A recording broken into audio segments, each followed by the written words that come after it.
All right, so we're back. And today we're diving into Boris Johnson's new memoir, Boris Johnson Unleashed.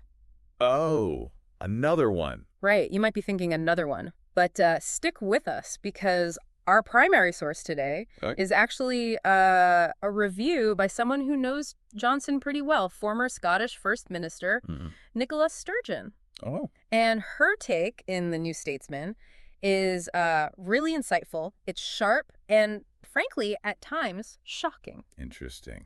So let's dive in. Okay.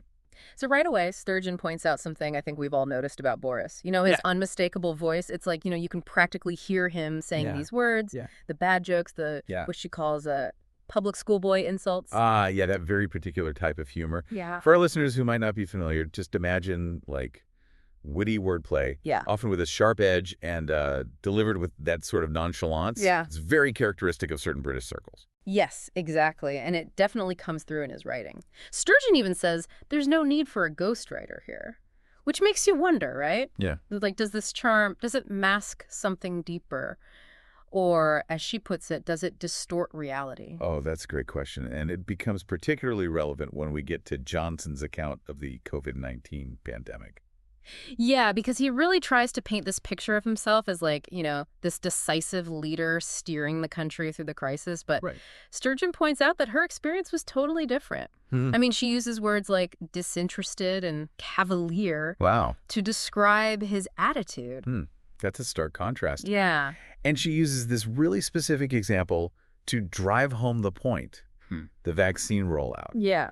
Johnson repeatedly claims that Brexit paved the way for its success, but the head of the UK's own medicines regulator has actually contradicted that. Really? Yeah, they said they were actually operating under EU provisions at the time. Wow, that's a pretty significant discrepancy. Right. It's like he's consciously revising history. Yeah, it really makes you wonder, like, is this intentional? Yeah. Or is it more about this tendency to sort of embellish the narrative? And we see this pattern again when he discusses the Salisbury poisonings. Oh, that's right. He takes full credit for the UK's response, even though, Theresa May was prime minister at the time. Right.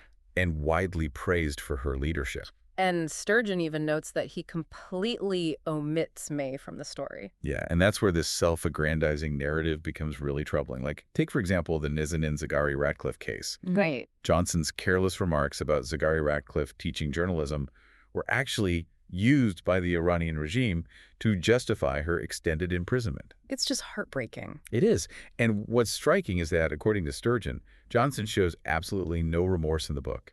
He tries to shift the blame, saying, others should have corrected him if he was wrong. Wow. It's hard to imagine a less empathetic response to such a sensitive situation. It really makes you think about his treatment of women in general, which Sturgeon also calls out. She mentions his comments about Theresa May's appearance and using the phrase old grumpy knickers to refer to her. Oh, my goodness. It's just... Yeah, this is not just about one man's behavior. I mean, this raises serious questions about sexism, bullying, and politics. Yeah, absolutely. It makes you think about why this kind of language is deemed acceptable in these circles, and there's all the factual inaccuracies that Sturgeon picks up on. He gets the date of the 77 London bombings wrong. He incorrectly attributes the release of the Lockerbie bomber to the Labour government. I mean, the list goes on. It's concerning, to say the least. I mean, are these genuine errors, or are they part of a deliberate attempt to control the narrative? Like his insistence that Brexit being the key to the vaccine rollout success. Yes. Which, as we've already established, is contradicted by the facts. Exactly. It makes you wonder what else might be misrepresented or omitted. Totally. And just when you think it can't get any more shocking, Sturgeon relays this anecdote where Johnson describes considering seizing a warehouse in the Netherlands to secure COVID-19 vaccines for the UK. He actually considered that. He describes being in Downing Street, surrounded by military leaders who are trying to explain to him why this is a terrible idea. I mean, that's crazy. On the surface, it sounds almost comical. Right. But if you think about it, it reveals something about Johnson's impulsiveness, his disregard for international norms. It's a glimpse into, like, his decision-making process. Exactly, and how he might approach situations under pressure. And then there's the revelation that's really got people talking. Johnson admits to actively rooting for Trump's victory in the 2016 U.S. election. That might come as a surprise to some, especially considering his current stance on Ukraine. Yeah. But it raises these crucial questions about their shared political styles. Yeah. Their shared disregard for what Johnson calls risk aversion. And this is where it gets really interesting because this disdain for risk aversion seems to apply very selectively. Remember that whole vaccine heist scenario? Yeah. Apparently, risk aversion is only undesirable when it's someone else's. Right. But perhaps the most intriguing element of this whole book is this 10-point manifesto that Johnson tacks on at the end. Oh, wow. It's his vision for the UK's future. It's quite a strategic move, isn't it? Yeah. Positions him as like the potential savior. Yeah. The one who can get things done. Sturgeon seemed to think he's using this memoir as a platform for a political comeback. Yeah. Both defending his past actions and outlining his future agenda. So what does all this mean for our listener? First, I think it's a reminder that memoirs, even those by prominent figures, should be approached with a healthy dose of skepticism. Right. They are by nature subjective and often self-serving. Secondly, it highlights the importance of critical thinking, right? Yeah. Don't just accept one version of events. Right. Seek out multiple perspectives, consider the context, and draw your own conclusions. And finally, it underscores the impact of personality on politics, right? Yeah. Johnson's charisma, his storytelling ability, has undoubtedly contributed to his success. But it's also allowed him to avoid accountability and downplay the consequences of his actions. We're going to dive even deeper into Boris Johnson Unleashed after a short break. Stay tuned for more insights from Sturgeon's review, and we'll explore the potential implications of this memoir for the future of British politics. Sounds good. So welcome back to our deep dive into Boris Johnson Unleashed. We're really dissecting Nicholas Sturgeon's insightful review. You know, one thing that really struck me was Sturgeon's analysis of Johnson's humor. Yeah, she describes it as that, public school boy humor. Yeah. And while that might sound harmless on the surface, she argues that there's this real streak of nastiness to it. Can you elaborate on that a little bit for our listeners who might not be familiar with that particular brand of humor? Sure. So imagine this kind of, blend of sharp wit and wordplay. Okay. Often delivered with this air of superiority. Yeah. They can easily veer into insults or put-downs, particularly targeting those outside of that social circle. I see. Does she give any examples of this? Yeah, she does. She mentions, for example, Johnson's comment about Theresa May's nostrils, which she found quite disturbing. Oh, wow. Yeah, and then there's his use of the term old grumpy knickers. Oh, my goodness. To describe May in a cabinet meeting. I mean, this kind of language, while maybe intended as a joke, reveals a deeper level of disrespect, I think. Totally. It's hard to imagine that kind of language being tolerated in any other professional setting. Yeah, absolutely. And that's why I think it's so important to call it out, because it normalizes a culture of disrespect and ultimately undermines the seriousness of the issues at hand. Exactly. It's not just about, having a laugh. Yep. It actually has real consequences for how we conduct ourselves and how we debate these important issues. Sturgeon also points out this really interesting detail. She says that Johnson repeatedly uses the phrase "elf and safety" instead of health and safety. It's subtle. It is, but I think it speaks to this larger pattern of dismissing legitimate concerns as mere bureaucratic nonsense. Yeah. It's a way of appealing to a certain segment of the population who feel burdened by rules and regulations, right? I think so, and it also kind of ties in with something else that Sturgeon observed, which is Johnson's admiration for Trump.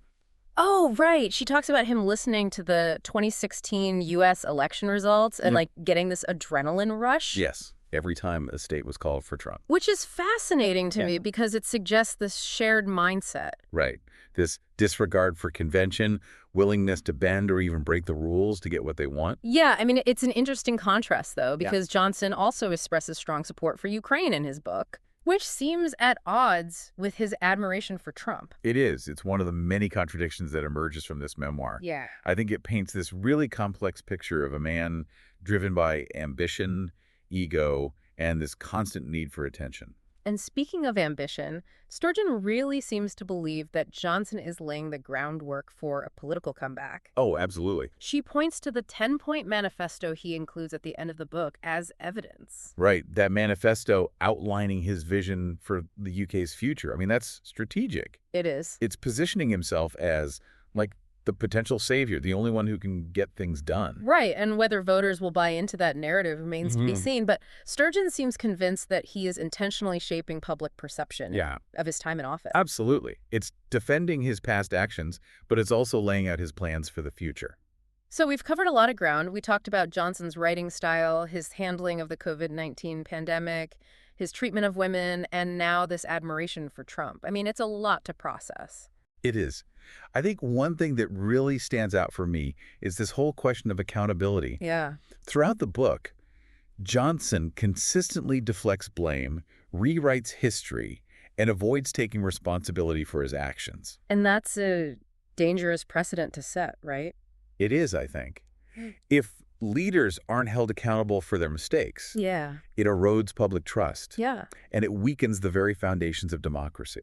Absolutely. And what's even more concerning is that he seems to be doubling down on this approach in his memoir. Right. Using it to justify his decisions. Yes. And portray himself as a victim of circumstance. It's a tactic that's worked for him in the past. It has.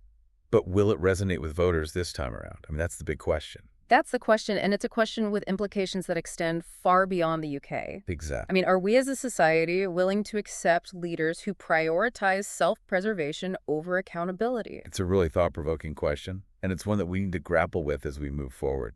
Yeah, I think so too. And on that note, we're going to continue this conversation. We're going to delve further into Boris Johnson Unleashed. We'll examine Johnson's potential political comeback and the broader implications of his memoir for the future of British politics. Stay with us. So welcome back to our deep dive into Boris Johnson Unleashed. We've really been exploring this memoir through the lens of Nicola Sturgeon's review. And, it's becoming pretty clear that this isn't just a reflection on the past. It feels like a calculated strategy for a potential political comeback. Yeah, that's a really interesting point. I mean, throughout the book, he crafts this image of himself as a bold, decisive leader, someone unafraid to challenge the status quo. Yeah, and he even uses the example of bringing back, those iconic London Routemaster buses. Yeah, those red double-decker buses. Yes, to illustrate this point. And he frames the decision as a solution to what he perceives as a societal problem. Kids being, too mollycoddled and risk-averse. Right. And he even suggests that they need experiences like jumping off a moving bus. Oh, my goodness. Just like he did as a youth. Which is quite a statement. It is. It is. It's this, romanticized view of risk-taking, right? One that ignores the potential consequences. Yeah, and it's interesting that he also criticizes his predecessor as mayor of London, Ken Livingstone. Yes, for promoting public transportation over individual car use. And he paints Livingstone as this, controlling figure who wanted to restrict personal freedoms. Right, which is, I don't know. It's hard to reconcile that. It is. With his admiration for Trump, who's often criticized for impulsive actions and disregard for consequences. Exactly, and I think that's where we see this inconsistency in his worldview. Yeah. He champions individual freedom and risk-taking. Right. But it seems that it only applies when it aligns with his own agenda. Yeah. Exactly. And Sturgeon also points out this revealing passage where Johnson describes his reaction to the public's response to the COVID-19 pandemic. And he expresses this disdain for what he calls risk aversion during lockdowns. Oh, wow. And he suggests that people became too comfortable staying home and baking banana bread.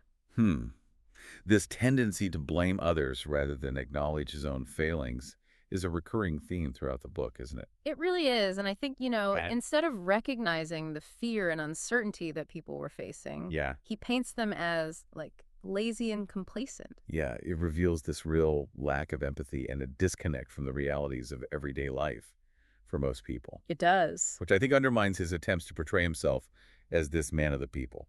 So where does all of this leave us? I mean, Johnson's memoir provides a glimpse into his psyche. This complex mix of ambition, ego, and this questionable relationship with the truth. It does. It also reinforces the importance of approaching these political memoirs with a critical eye. Yeah. They're carefully constructed narratives designed to shape public perception and advance personal agendas. And Sturgeon concludes her review by predicting that Johnson is likely planning a political comeback. And given his charisma and his ability to connect with certain segments of the electorate, I don't think that's an improbable scenario. Right. And I think the question is, will voters be swayed by his charm this time around? Or will they see through the carefully constructed facade? Boris Johnson Unleashed is a fascinating, if unsettling, read. I think it offers real insights into the mind of a man who has undoubtedly shaped British politics. Yeah, it also serves as a cautionary tale about unchecked ambition and the importance of holding leaders accountable. Absolutely. So thank you for joining us on this deep dive into Boris Johnson Unleashed. We encourage you to read Sturgeon's full review in the New Statesman and form your own conclusions. Until next time, keep exploring, keep questioning, and keep the conversation going.